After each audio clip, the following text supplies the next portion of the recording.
Hello everybody, this little instructional video is based on how we can create power using our body. When we're talking about power in the golf swing relating to our body, we're really talking about a loading action the body takes on.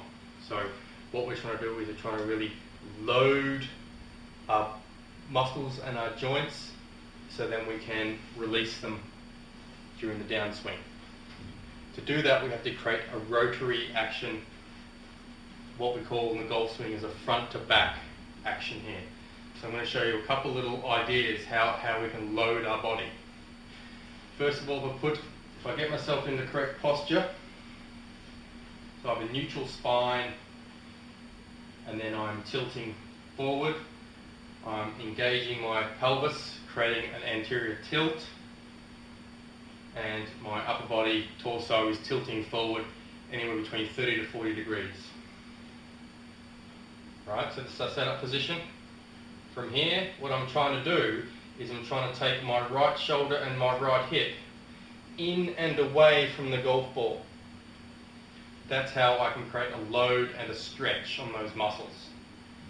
So I'm trying to take my right shoulder and right hip in and away from the golf ball.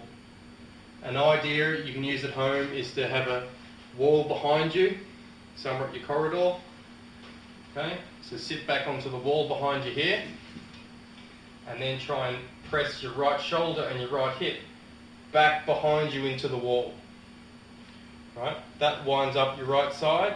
You can see that action creates a slight straightening of my right leg and a bending of my left knee.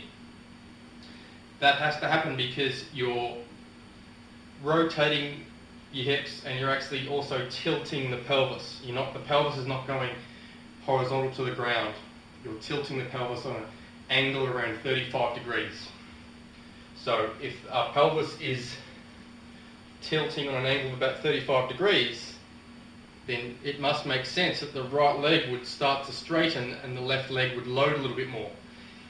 And there really lies the answer to how we move our body in the backswing. Right leg straightening, I've loaded into the right hip, I've taken my right shoulder as far from the ball as I can, and the left knee comes out with a bit of flex, and that acts almost like an anchor point, adding stability to the legs and hips, which I can then use to rotate and unwind. So from this angle you can see as I pull the right shoulder and the right hip in and away from the golf ball, it pulls my left side around so I'm fully loaded and fully coiled at the top of the backswing.